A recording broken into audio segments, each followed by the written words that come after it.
This is breaking news. Mayor de Blasio is giving an update on the coronavirus pandemic in New York City. Let's go to it now.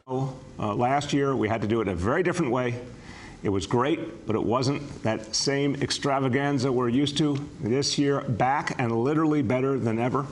And because people have gotten vaccinated on such an extraordinary scale, it allows us to have many, many people in attendance. There's going to be dedicated areas for fully vaccinated folks, other areas for folks who are not vaccinated or want to join together with family who are not vaccinated. All will be managed by the NYPD to keep it safe. This is really great, a tremendous sign of the rebirth of New York City. And here to talk about it, the executive producer of this year's display. He's someone who loves this city and is going to give us a great show. My pleasure to introduce from Macy's, Will Koss. Good morning, Mr. Mayor. Thank you for having me. I'm Will Koss, producer of the Macy's 4th of July fireworks and proud New Yorker, born and raised in the Bronx. While I'm actually new to Macy's in this role, I grew up attending many of Macy's world-famous events as a kid with my parents, and I've had the great joy of coming to them as an adult with my wife and daughter. Now I've got the great fortune to lead this incredible team at Macy's who bring great passion to these large-scale events right here in the greatest city in the world. It all starts with a spark. That's how Macy's, America's biggest Independence Day celebration, is going to come to life against the incredible New York City skyline. On Sunday, July 4th, approximately 9:25 p.m., the 45th annual Macy's 4th of July fireworks will ignite in a jaw-dropping salute to our nation. From 5 barges lining the East River in Midtown Manhattan, Macy's will launch more than 65,000 shells and effects, delighting spectators in Manhattan, Queens, Brooklyn, lining the waterfronts, and millions more on television nationwide during our NBC broadcast special. For more than 4 decades, Macy's fireworks have brought joy and celebration to New York City. We're truly humbled to have the opportunity to continue this cherished tradition, returning to a large-scale live audience this year, helping to reinvigorate our city and our nation. Our 25-minute spectacle will salute the hero within, highlighting American bravery and optimism. It is these qualities clearly evident in all New Yorkers during the most challenging time in our history, which allowed our city to come back and move forward into a brighter future. We can't wait to kick off the summer for all of you. Really excited to get it going. And for our fellow Americans who can't be in New York in person with us to celebrate, we have a 2-hour special airing on NBC across the country. Starting at 8 p.m. Eastern, our July 4th national broadcast will feature performances from music's biggest stars, including the Black Pumas, Coldplay, One Republic, Reba McEntire, and many more. And of course, ending with our fireworks display. I want to take this opportunity to thank you, Mr. Mayor de Blasio, the staff at the Mayor's Office of Citywide Events, the New York City Fire Department, NYPD, the Office of Emergency Management, Department of Transportation, as well as Governor Cuomo, the U.S. Coast Guard, and countless city, state, and federal agencies for their support of our epic celebration on July 4th. We appreciate and value our long-term partnership between Macy's and New York. All of us at Macy's are excited to get the celebration going on Independence Day with our fellow New Yorkers and the nation. It's a privilege to give back to the city that we all call home. Thank you. Thank you so much, Will. I really appreciate the fact that you really know, as someone who enjoyed it as a kid, you know the magic of this fireworks show, what it means to all New Yorkers. But it's going to take on added meaning this year as a symbol of our rebirth. So we're really excited about it. Thank you, Will. Thank you, everyone at Macy's, for making this happen. Really appreciate it. Now, I said, but wait, there's more. But wait, there's more again. Another fireworks display coming back this year. Coney Island, amazing place to celebrate our nation's birthday. And nothing says summer in New York City like the fireworks show at Coney Island. It's an amazing event each year. It will be back. It will start immediately after the Macy's show concludes. Open to the public. You can watch from the boardwalk and have an authentic and wonderful New York City experience. So this is part of the summer in New York City, the rebirth of New York City. We are so excited about this. Why is it possible? Because you got vaccinated and the numbers keep coming in. This is just great. As of today, since the very beginning of the vaccination effort, biggest effort in the history of New York City, 8,645,785 doses so far, growing all the time. Please, everyone, if you like the rebirth in New York City and you have not gotten vaccinated yet, this is the time to do it. Supercharge our comeback. Everyone can be a part of it. Okay, now, summer in New York City is going to be memorable. It's going to be once in a lifetime. And our job is, of course, to make it something everyone can enjoy and to make sure people are safe during this summer. And here in the city, extraordinary work is being done to prepare for the summer to keep everyone safe, working with communities, the great work of the NYPD, working with the federal government, and you heard earlier in the week the partnership with the federal ATF that's so important to keeping people safe. I said earlier in the week, I'm reiterating now, we need help from our colleagues in Albany. There's been a very good dialogue over recent weeks on this, and what I'm particularly focused on is legislation to help change the way state parole is handled, to help make sure that folks coming back from prison to our communities actually get support to be reintegrated properly into our society so that we can make sure that people are safe. That means health care, including mental health services. That means housing. That means transitional jobs. That means discharge planning.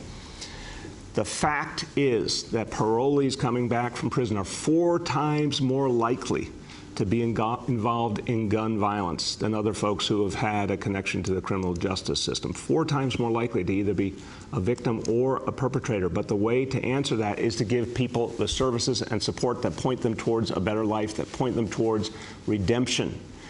Right now, the state legislature has an opportunity to do something historic and make sure that the state of New York holds the same standards that the city does right now for ensuring that prisoners coming back, folks coming out of incarceration, returning citizens, whatever word you want to use, get the support they need. I want to tell you there's been amazing support in Albany. You heard earlier in the week from a number of assembly members. There's a lot of energy to get this done. This will be a historic reform. Also, happy to say, we've been reaching out to mayoral candidates. 2 of the mayoral candidates already, Maya Wiley and Eric Adams, have come out in support of this legislation. I'm urging all the candidates, show of unity to help New York City move forward and help us get fairness from the state of New York, urging all the candidates to weigh in on this important matter today before the legislature in Albany. Now, I want you to hear from a member of the City Council who represents a community that's gone through, over the years, some tough times in terms of gun violence. She is a community organizer by background. She knows the neighborhood, she knows the people, and she knows how important it is to keep people safe, and she knows how important it is that when folks are returning from prison, that they get support. Returning citizens need support. Here to talk about why this is important for our communities, Councilmember Darma Diaz. Thank you for the meaningful introduction, Mr. Mayor. I'm going to dive right into it. As you said, I've been boots on the ground for many years. No shame in my game. Parolees, I've been a part of my process and my system. Having worked with formerly incarcerated individuals, I pride myself at this moment to be at a position to push the state Senate to move. We have to remember that those that are going into the incarcerated are our friends, our neighbors, our constituents. To me, it's a no-brainer to get the state behind this bill and passing it. If COVID has taught us anything, is that we need to support each other. Social services is key, and this is the opportunity for us to move forward and ensure individuals coming back into communities can be productive adults. And thank you for this opportunity. I'm asking, again, for my colleagues at the state Senate to please join us in advocating for those in need. This is the time to show it. Let's do this and let's do it right. Thank you, Mr. Mayor. Thank you so much, Councilmember. I love the passion with which you make the point, and this is something that really could help change things and make this city safer. So thank you so much for your support. Thank you. All right, now, I mentioned mayoral candidates. Well, guess what? This election's really getting close. And I want to remind all New Yorkers that early voting starts on Saturday, and really important. So we're getting used to early voting. That's a great thing. June primary, that's something that's newer for a lot of us, but it's really important that everyone pay attention because this is the decisive moment for the future of the city. So I want to urge everyone, come out and vote, whether it's early voting or on Election Day. But here's the other X factor, ranked choice voting. something new, something really good because it gives people more power. It means your vote takes on more meaning, that if your first choice vote doesn't succeed, your second, third, fourth, fifth place vote still could have an impact. But people have to get used to it. So we've launched a $15 million effort using every tool there is, TV, radio, social media, community newspapers, subway ads, urging people to vote and urging people to fully utilize ranked choice voting. Now, we have an ad that is going up that's going to really emphasize why this is important. I want to give you a sneak peek at what you're going to be seeing soon on the airwaves of New York City. It's been quite a year, New Yorkers, but we are still standing. And on June 22nd, we'll have the power to vote for the leadership we want for our city. Rank your top 5 candidates in order of preference. The more you rank, the louder your voice. If your first choice doesn't win, then your second, third, fourth, and fifth choice will be counted until there is a winner, giving you more say than ever before, but only if you rank your vote. Ranked choice voting, it gives minorities a voice. Vote for the change that you want in your neighborhood. I'm voting to promote arts in New York City. I'd like to see us smaller businesses, mom and pop shops. So if you want change, you need to vote. Suggest, beg, plead, please go out and vote. Let's lift the voices of local community. It's our time, New York. New York, don't waste your vote. Democracy just got an upgrade with ranked choice voting. Don't waste your vote. Rank it. Make a plan to vote this June. For more information, go to voting.nyc. I think that says it so beautifully, so powerfully, with lots of energy and passion, how important it is to vote and to use ranked choice to the fullest. I want to illustrate how ranked choice voting works, and I'm going to tell you my preferences right here, right now, with this giant ballot. And of course, the topic is not yet the mayoral election. The topic is the most important food in New York City, pizza. Okay. Here is a sample ballot, and it's about pizza toppings, okay? We're going to do a contest starting today to see if New Yorkers vote with ranked choice voting for the favorite pizza toppings, which topping wins. This is going to be a good opportunity to practice ranked choice voting. Now, as you can see, we have a variety of choices here. I'm going to comment on every one, but I can tell you from the beginning, I'm actually going to move it this way because I'm right-handed. I can tell you from the beginning, green peppers, ladies and gentlemen, right here, my #1 choice. Now, a lot of people don't appreciate green peppers enough. I have Southern Italian roots. Roasted peppers are a very big, important part of our life. #1 in a big way for me, okay? I didn't even have to question what my #1 vote would be. Green peppers. Now, gets a little more interesting here. Where do you go from here? Again, I'm going to lean into my heritage. #2, olives. Okay? This one's a little controversial. Usually it's black olives, could be green olives. Some people think olives belong on a pizza. Some people are really against it, but I have had very good experiences with olives. Now, #3. Okay, I'm looking at the choices here. And we're going to have a lot of discussion. Of course, there's going to be people who, you know, I respect carnivores, I respect vegans, vegetarians, everyone along the way. So this is just one person's personal vote. It's good, whatever you choose. I respect you. You know, I look at this, I kind of am on the edge between sausage and mushrooms. Obviously very, very different. It depends, of course, on the quality of the sausage. So this is what I'd say. A really good Italian sausage, #3, clearly to me. #3, Italian sausage, but has to be good. Really good. There's a place in Brooklyn, also in the Village, Faico's, incredible sausage. I recommend that. Now, mushrooms, therefore, since it was a toss-up for me, 3-4, mushrooms is going to get my 4th place right there. Congratulations, mushrooms. You're often maligned, you're misunderstood, but you still got on my ranking. Okay. The last one, I'm now going to be able to talk about some areas of disagreement that I have with some of the options. So in a sense, by default, I'm going with pepperoni 5th. Pepperoni, there's a lot of boring pepperoni in the world. There's some really good pepperoni. But I kind of always will say yes to pepperoni, so it certainly belongs on my ballot. Let me tell you what never, ever, ever should be voted for. This is ridiculous, okay? Pineapple doesn't belong on pizza. We're not in California, okay? It is like, this is sacrilegious in Italy to put pineapple on a pizza. So I'm just totally, no way, never going to rank that. Vegan cheese, respect, okay? Respect vegan cheese. Not ready myself for it yet. Really honor what the vegan cheesemakers are doing. I think they're making a lot of progress. I'm just not there yet. Clams. We're not in New Haven, okay? I respect a different way of life in New Haven. We don't do that here. Okay, so here is my sample ballot. As you can see, it was quite easy. Just speak from the heart, think from the heart, rank. And I don't know what's going to win. We're starting this contest. I want all New Yorkers to weigh in. I think this could be an important moment to clarify what New Yorkers really want for the future of pizza in this city. But as you can see, every one of these votes matters, can make a big impact. Now, here's one way of voting. Pizza, one thing to vote for. I want you to hear what would happen now when someone ranks their vote and how it plays out when, for example, we may be electing a mayor. Our Chief Democracy Officer, Laura Wood, is going to explain it to you. Thank you, Mr. Mayor, for that great demo. And thank you for your investment in outreach and education about ranked choice voting. Now, pizza is really important. I get that as a native New Yorker.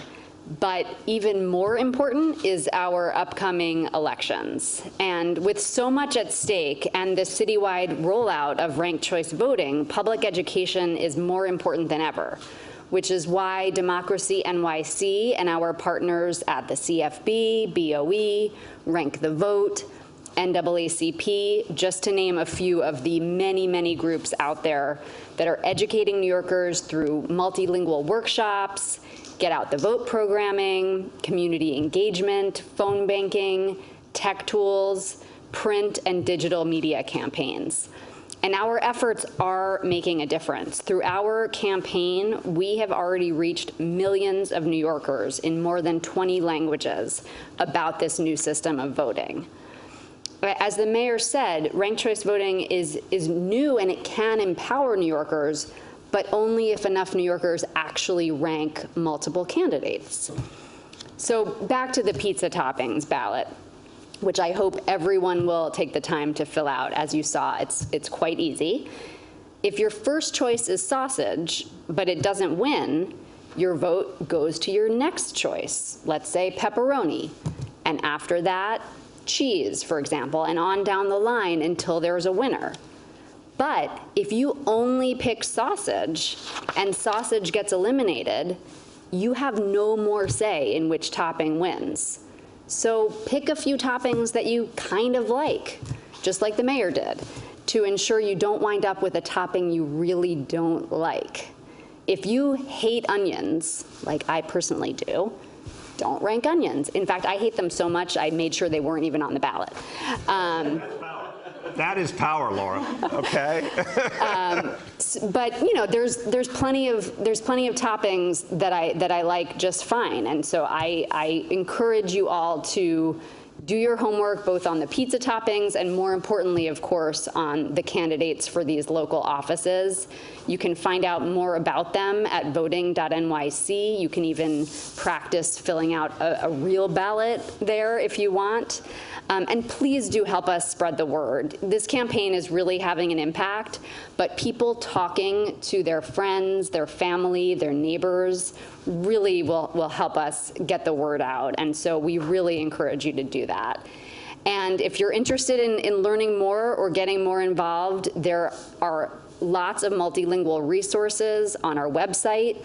There are volunteer opportunities. Please go to nyc.gov/democracy for lots of information.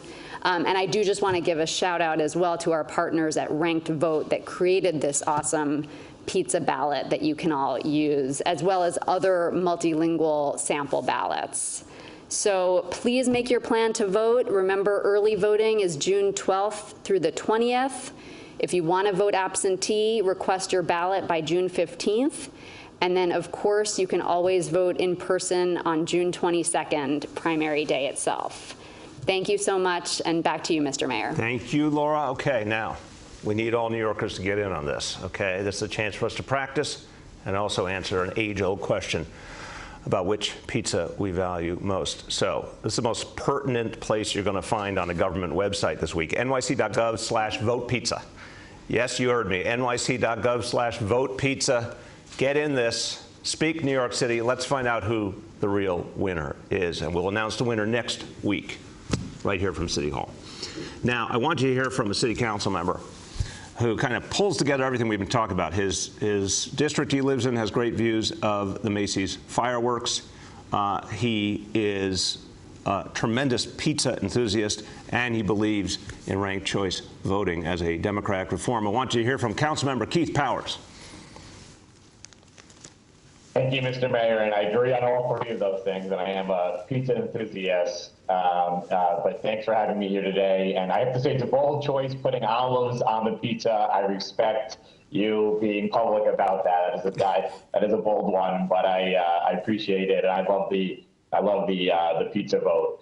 First of all, I want to say thank you to Macy's and to the mayor for bringing that back. As someone who grew up here right on the East River, it is always one of the big events that my constituents take advantage of every year. And I know that as we're thinking about reopening and bringing back the city, that is a really exciting event to have back in my district. And I know so many New Yorkers are happy and excited to have the fireworks back. And of course, on the East River where they belong, always. So really excited about that. And of course, we have early voting starting this weekend. And if you're in my district, you actually can now vote at the Met Museum, which is really exciting new polling place for early voting. But it is going to be essential for every New Yorker to get out there and vote in the next week or 10 days. But of course, to take advantage of our new system, ranked choice voting, which really does empower so many New Yorkers to have a stronger voice in their democracy and be part of the decision-making about who becomes your next mayor, city council member, and so on. So I encourage people to take a look at the sample ballot and figure out how the ranked choice voting works. But of course, to get out there this weekend onto Election Day to make sure that they cast a vote all the way down that ballot from mayor on down to city council. We have so many exciting candidates this year running for office, and it's a great opportunity to be able to choose 1, 2, 3, 4, 5 that you like and make sure that you are part of the decision making here about our future and our democracy. But finally, as the mayor said, there is no city, there is no democracy if we don't keep folks safe. So I agree with the mayor here that we have to take all steps possible before we end the legislative session, but here in the city as well, to make sure that we are preparing people for a future as they return back to our city, back to our communities, and to make sure that they have the resources and services that they need. So I appreciate the advocacy in Albany, and I join the mayor and everyone who's been saying that we really have to prepare folks exiting our criminal justice system, as we've been doing here in the city, but make sure we're doing it throughout the state as well. So I want to thank the mayor for all these efforts here today. And of course, I'm now hungry, so I'm going to go get a slice of pizza, even at probably maybe 10:45 in the morning. But appreciate it. I'm really looking forward to getting to early voting and getting out there to the Macy's fireworks on the 4th of July. Thank you so much, council member. As we all know, there is only a good time of the day for pizza. There's no such thing as a bad time of the day for pizza. It can be hot, it can be cold, it's all good. Don't rank pineapple. That's the only thing I want to get across here, okay? Lots of great choices. No pineapple. You with me? I'm with you, I am with you. Okay, we're growing coalition. Okay, now, everybody, thank you, council member. Now, everybody, look, it's important to make your voting plan. We have this crucial city election coming up. Mayor, citywide offices, borough-wide offices, city council, a lot going on. Make your plan. Find your polling place. If you don't know, you can go to findmypollsite.vote.nyc, or you can go to voting.nyc for a variety of answers and a lot of information to make sure you're ready to vote. Early voting starts Saturday. Deadline to request an absentee ballot, June 15th, and of course, Election Day, Tuesday, June 22nd. So time for everyone to focus.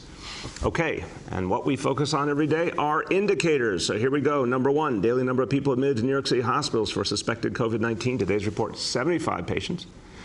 Confirmed positivity level, 9.33%. That is very good. Hospitalization rate, 0.45 per 100,000. Number two, new reported cases on a 7-day average. Today's report, 212 cases. And number three, percentage of people testing citywide positive for COVID-19 on a 7-day rolling average, 0.71%. Good numbers today. Keep getting vaccinated. Now a few words in Spanish. I'm going back to the elections and the importance of ranked choice voting. Usted tiene voz en lo que sucede en su ciudad y en su vecindario. Haga un plan para votar y haga oír su voz. La votación temprana comienza el sábado y el día de las elecciones es el 22 de junio. Este año usted puede clasificar a sus 5 candidatos favoritos y su voto es más poderoso que nunca. With that, let's turn to our colleagues in the media, and please let me know the name and outlet of each journalist. Good morning to everyone except people who eat pineapple on pizza. That's right. That was a strong and clear statement. Thank you, Angeline. The votes are just piling up now. It's becoming a landslide. Go ahead. We will now begin our Q&A. As a reminder, we are joined by Laura Wood, the Chief Democracy Officer of Democracy NYC, Dan Gross, the Executive Director of the Mayor's Office of Citywide Events, Jeff Brown, the Chief Information Security Officer for NYC Cyber Command, Dr. Mitch Katz, President and CEO of New York City Health and Hospitals, and Health Commissioner Dr. Dave Choksi. Our first question goes to Andrew Siff from NBC. Good morning, Mr. Mayor and everyone on the call. We're tabulating your pizza votes here right now in the media right now, and there's some controversy about the green peppers #1, but we'll get back to that. I did wonder where you are on your votes for mayor. Are you going to announce your 5 choices before early voting begins on Saturday? Are you going to be voting early, or are you waiting till primary day?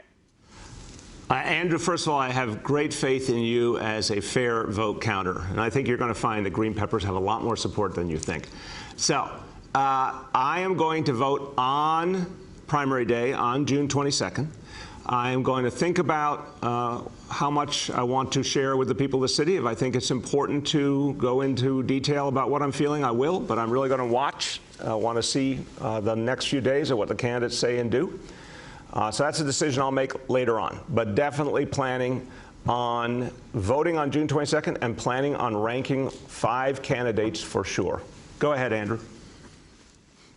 Mayor, to what degree do you think the questions about Eric Adams's residency are important for voters to consider? And what degree of confidence do you have that Mr. Adams has been truthful about Brooklyn and in particular Lafayette Avenue being his primary place of residence and not New Jersey?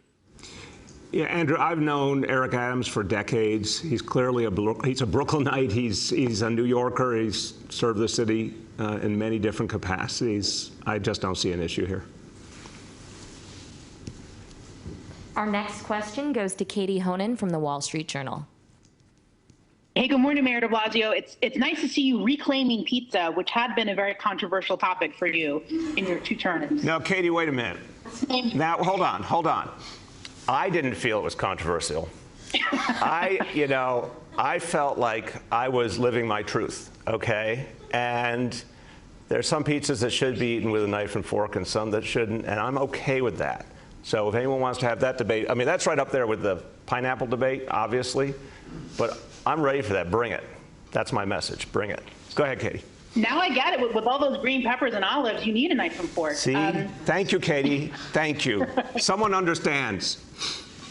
My question is more serious. Since Jeff Brown is on the call, I wanted to see if there was an update on the hacking. I know he had said this week, I don't know where he got it from, that there was reports that there was ransom. No one seemed to report that. But there had been a controller's audit of the cybersecurity at the law department and some concerns about some of the issues there. So could you speak, could maybe Jeff speak to the update on the investigation and what's happening and any information he has? Absolutely. Jeff, please give us an update.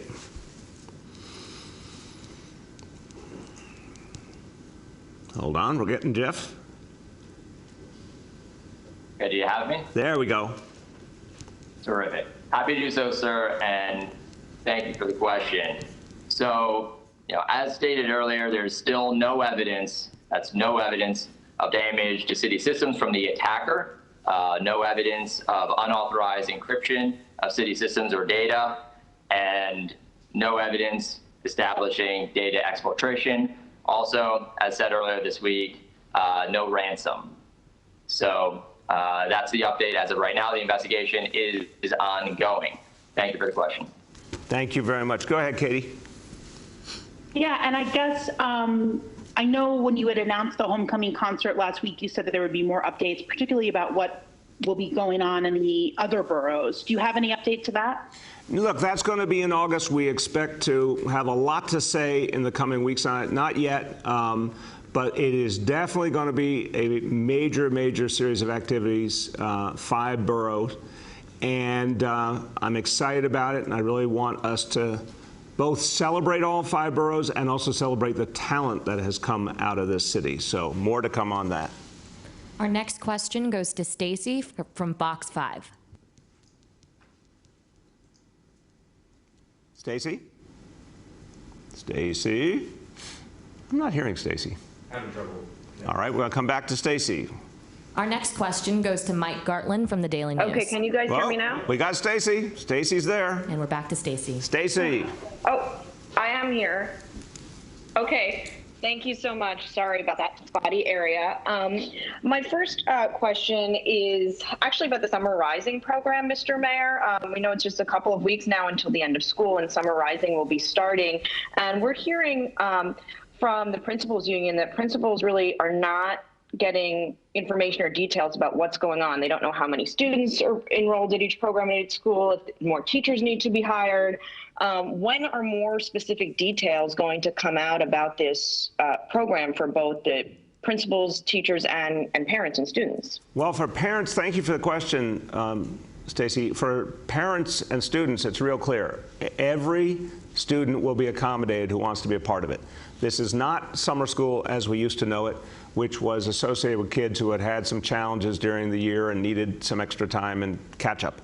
This is for any kid, whatever their situation, different for different grade levels, academics front and center, but also recreation opportunities, cultural opportunities. It's obviously free, and it's available to all of our young people. So that's so important because a lot of people were worried this summer what would be a good option for their kids, and we wanted to give them something that would be really clear and straightforward. But in terms of any concerns that principals have, we'll follow up. We'll have the chancellor and her team follow up and make sure that everyone knows the resources will be there, and we're going to accommodate all the kids who come forward. Go ahead, Stacy. Well, just one follow-up to that would be, do you know how many kids have enrolled yet in the city? Do you have numbers on that? But my second question actually is about crime. There was another shooting last night, fatal shooting outside the Dream Hotel, 25-year-old shot dead. And I'm wondering, you know, as we hear about more and more of these high-profile shootings, of course, Justin Wallace, how concerned are you that maybe it's discouraging people from coming back to the city to go out, or tourists to come back to the city because there's this perception that violence is raging here? I do not see that. I think we have a fundamental challenge. Stacey, I want to separate the 2 points. We have a challenge for our own people and for people visiting to keep everyone safe. All over this country, since COVID, there's been an uptick in gun violence and gun ownership. This is a challenge we have to overcome, and we will. But it is something that, before I worry about tourism, I'm first and foremost worried about the safety of all New Yorkers. But I also know we're fighting back.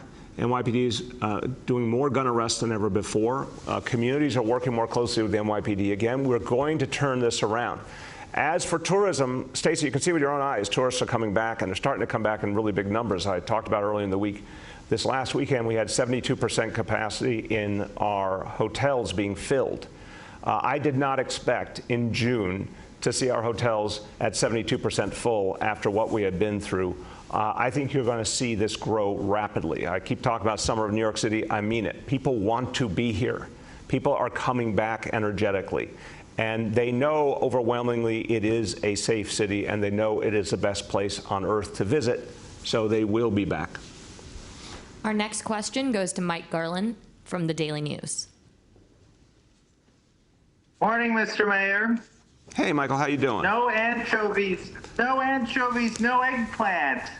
You know, this is, Michael has a point here. Let me comment. I did not assemble the ballot.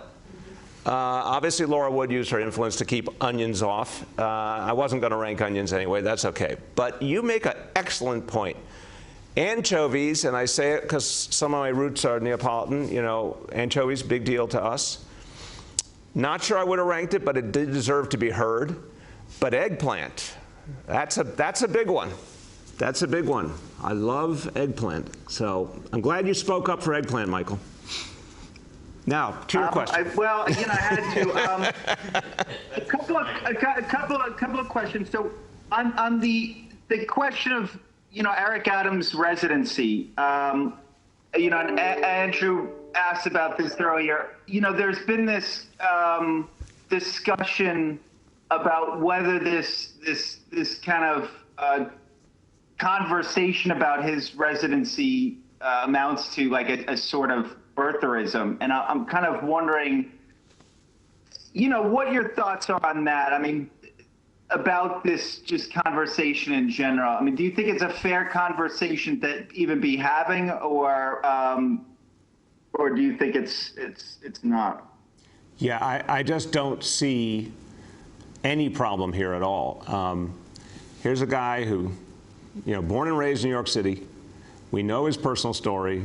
He overcame adversity, became a police officer, served for 20+ years, became an elected official, has served Brooklyn for a long time. I just don't see an issue here.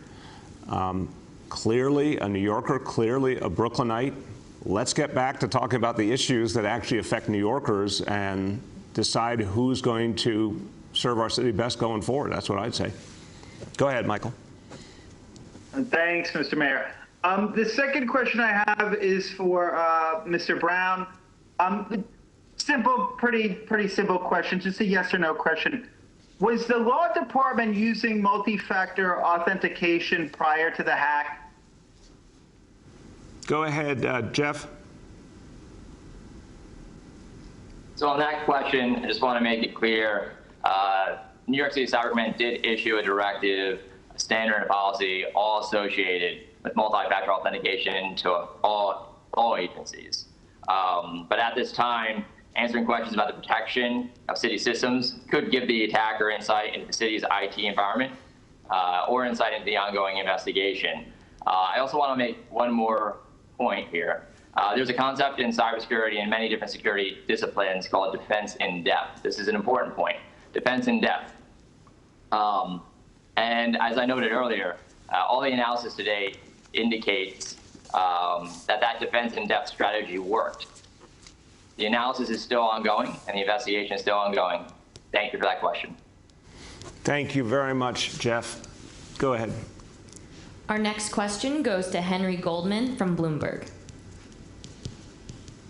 Hello, Mr. Mayor. How are you doing? I'm doing well. Henry, how are you? I am good. I wanted to ask you about the city's vaccination program. The numbers continue to be pretty low compared to the excitement, et cetera, that started out. And when you look closely at the neighborhoods where vaccination participation is the lowest, they are all neighborhoods, or most of them, that the city has been talking about since the beginning of the pandemic as disproportionately affected, disparatively impacted, and there's been so much attention and resources put into these neighborhoods, and yet the participation rate is still disappointing. And what's the explanation for this, and what's the cure for this, if anything? Henry, it's a very important question, but it is one we've talked about a lot. So I'm just going to summarize. There's hesitation in a number of parts of our city, and sadly, some of the strongest hesitation is in some of the places hit hardest by COVID. The best way to answer it is with patient, consistent work, constantly going out to communities, addressing concerns, bringing in voices that people trust, clergy, community leaders, doctors, pediatricians. This is how, with time, we overcome some of the hesitancy. We also have a lot of people who are not hesitant but simply need it to be available, convenient, maybe an incentive to help them get interested. But these are also some of the people who are working very, very hard. These are a lot of New Yorkers with 2 jobs or a tough job and a family to deal with and everything else, for whom just finding the time to focus on it or get the last few questions answered is a big deal. This is about persistence. Look, we've got now 4.4 million people who have received at least 1 dose. That's really good. 4.4 million people have received 1 dose. That means they're almost all going to get a 2nd dose. Every day, new people coming in. We are achieving the most important goal, which is driving down COVID. But we're going to just stick with it. As long as it takes, we'll stick with it. Go ahead, Henry. Well, I'm just going to follow up on this because it's just, the numbers are terrible. They're in the 30% range throughout all of these neighborhoods in South Queens, South Brooklyn, Harlem, going into the Bronx. And to blame it on the residents as being hesitant or being nervous or being somehow unsophisticated about vaccination. Henry, dear friend, don't put words in my mouth. That's a foul. I did not say any of those things. I said people are hesitant. We're out there talking to them, and they have valid concerns that we're trying to answer. Let me have Dr. Choksi and Dr. Katz give you a little more of the flavor of the dialogue that we're having all the time with people to help them get the answers they need. Dr. Choksi, you want to jump in? Yes, sir. Thank you, Mr. Mayor. And you described well the spectrum of efforts that we have done over the last several months. But the important point is that we will keep on. We will be persistent because we know from other vaccination campaigns that the last miles of the campaign are often some of the hardest. But that means that we're bringing to bear the tactics that have worked in previous months, particularly lowering access barriers, making sure that as many places are able to accept walk-ins as possible, but also to bring an empathetic ear to the conversations that need to happen. And often these are conversations that are happening with people that, that residents already trust, whether it's a family doctor or a faith leader. And so we're going to continue to be out there in those neighborhoods where we do see lower vaccination rates to ensure that we're equipping people with the information that they need, but also bringing that spirit of persistence. The last thing I'll say is just, as a doctor myself, this is common in the clinical setting where sometimes a patient, needs questions answered, not just at the first visit, not just even at the second visit, but at the third and fourth and fifth visit as well, before they get comfortable with a particular intervention like a vaccine. We have to do that at the community level, at the city level, and we're committed to doing so. Dr. Katz, you want to add? I think you've done really well, both of you, that it's not surprising to me that given what these communities have undergone for the past decades of disenfranchisement, lack of investment, experiencing racism, it's not surprising that then when faced with a new intervention by the medical field that people are wary. I take great pleasure in the fact that every day more people come and get vaccinated. People who could have gotten vaccinated 5 months ago are coming now. And what that says to me is that our approach is working. It may take a little bit longer, but we're going to get there. Thank you, sir. Thank you. Go ahead, Henry. Now, that was my second question. Thank you very much. All right. Thank you. Our next question goes to Yoav from the city.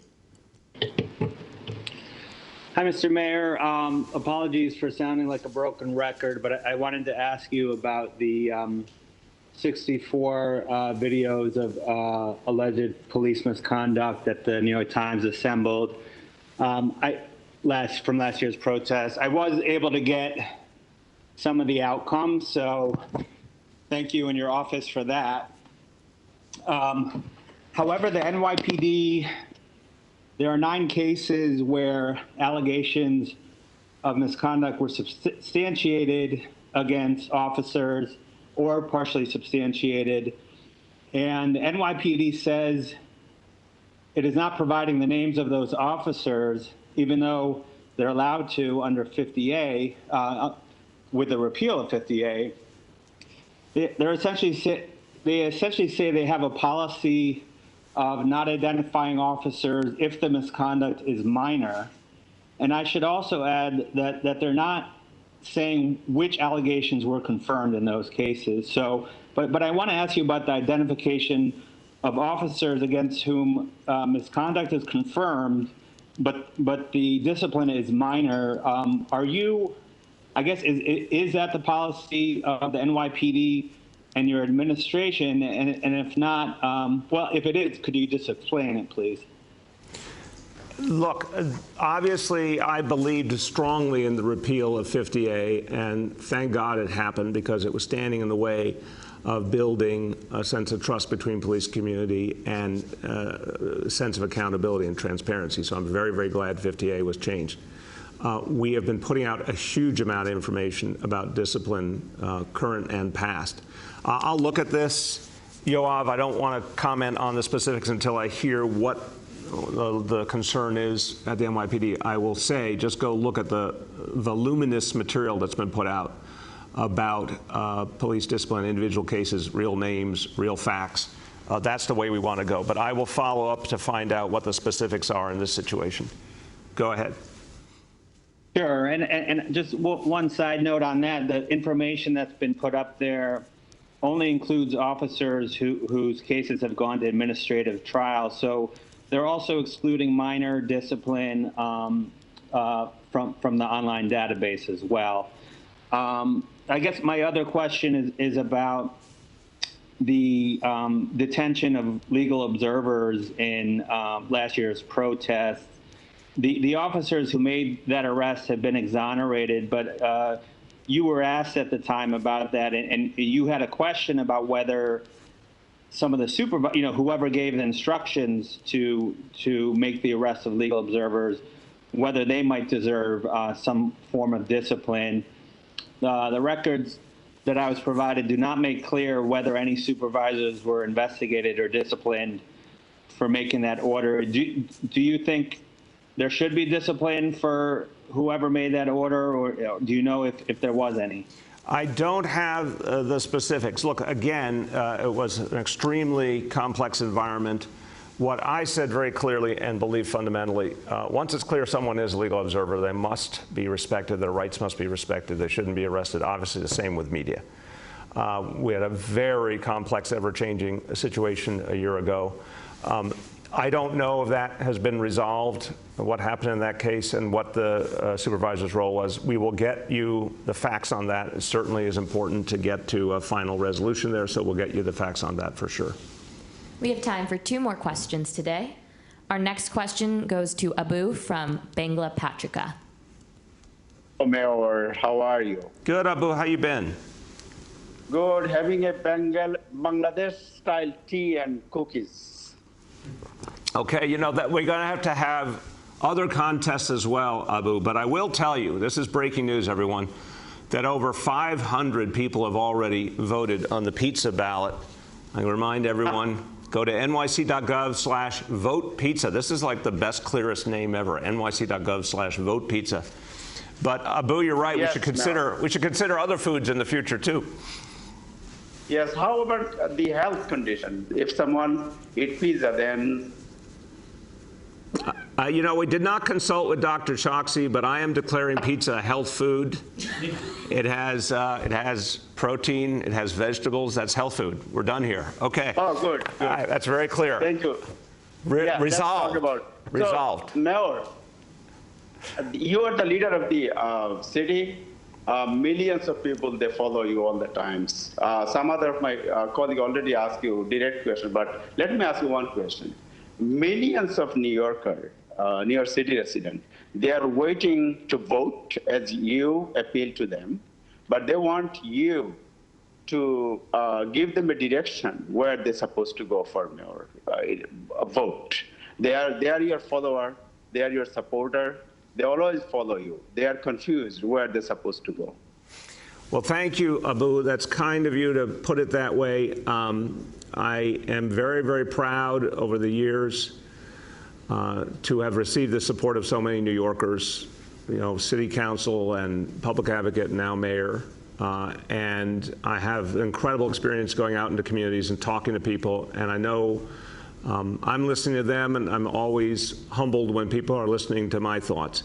It's something I'm considering right now, Abu.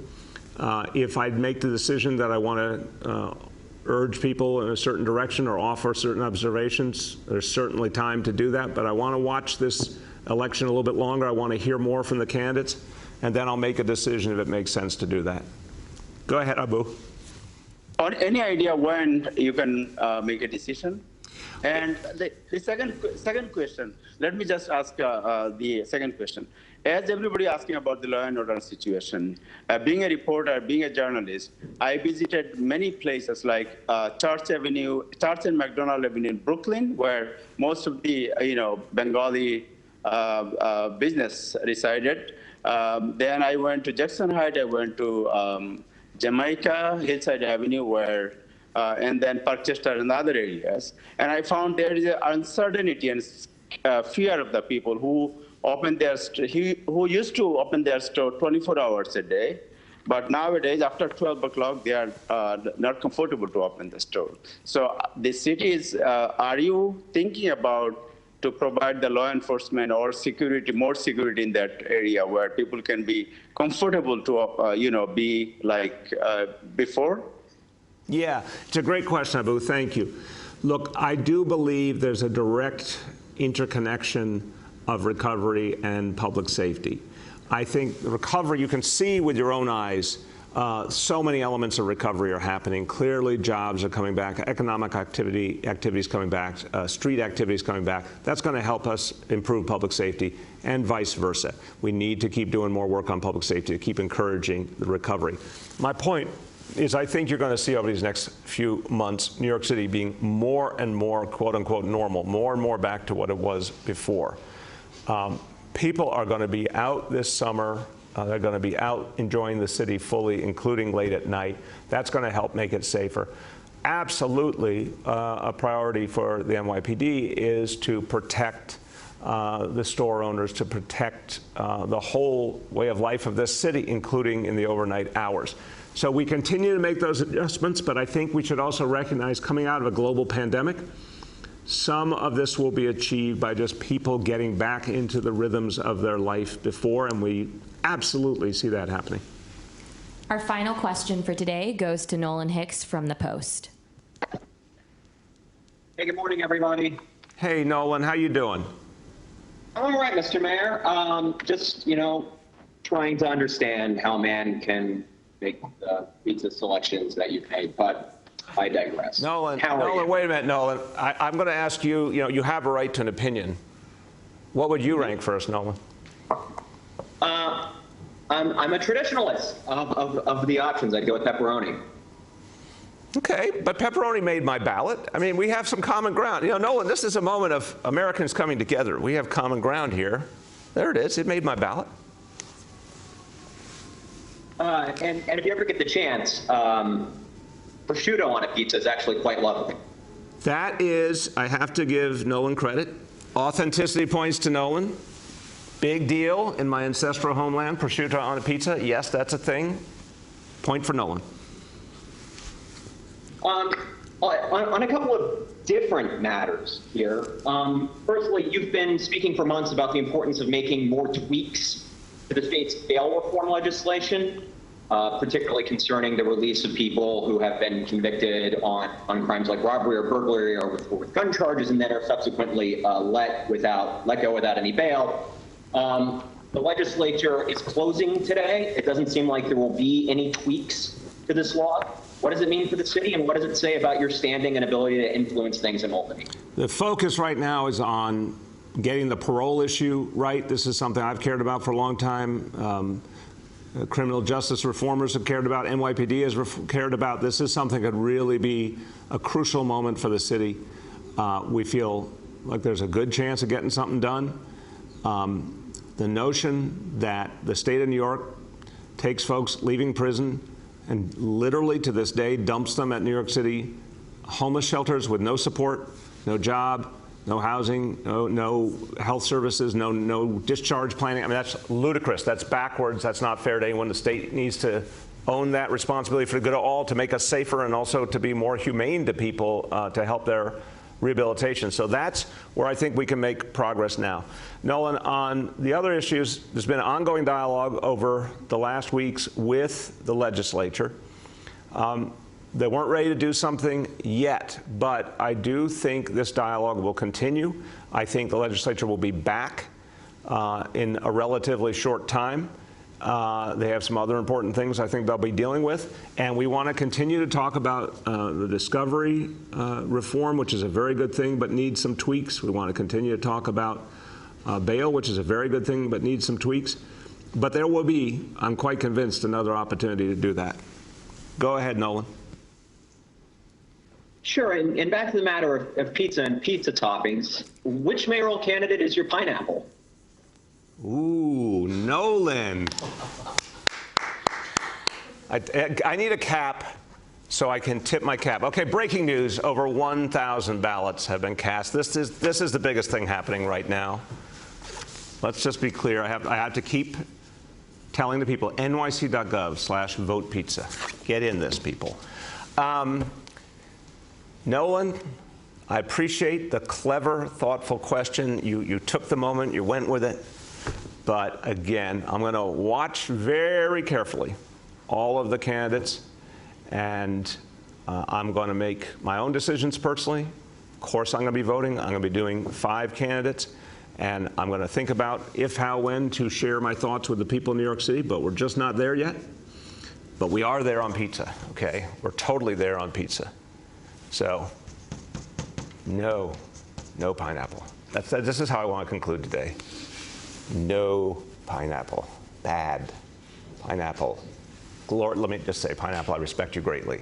Just get the hell away from pizza, okay? Live your own life. Go independent. Do your own thing. Get away from my pizza.